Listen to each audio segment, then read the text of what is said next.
The warm-up before your workout is a game changer. If you aren't doing it, you need to do it. This is another episode of All Well with Alex, and I want to show you guys some of my favorite mobility and warm-up movements that I do before any workout. This is the way that you are going to achieve your actual potential in the gym.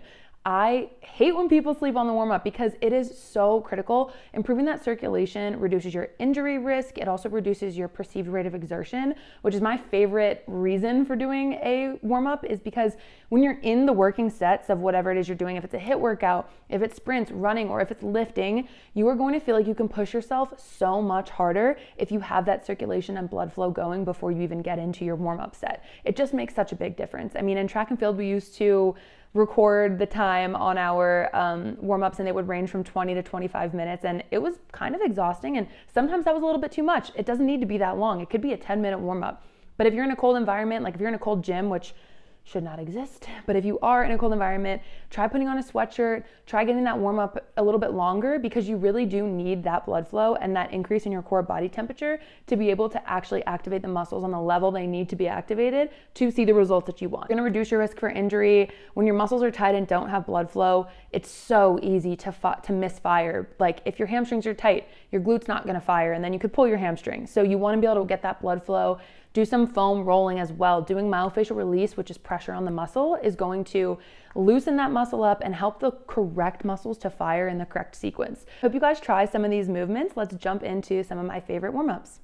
My go-to and probably favorite part of my day is foam rolling. It is the best way to release tight muscles.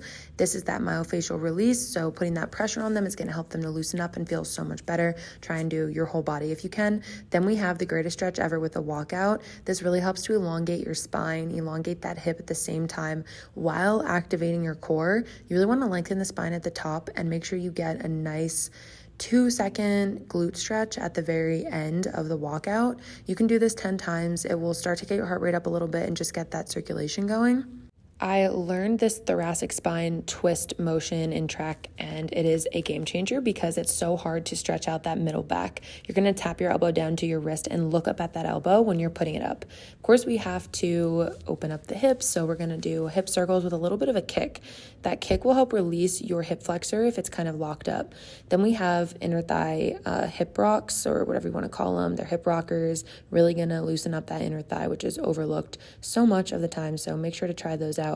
We're going to start getting a little more dynamic towards the end here. So we got forward lunges with the raise. I'm working on keeping my ribs down, but you really want to activate your core, activate the glutes, and push through the quad as well.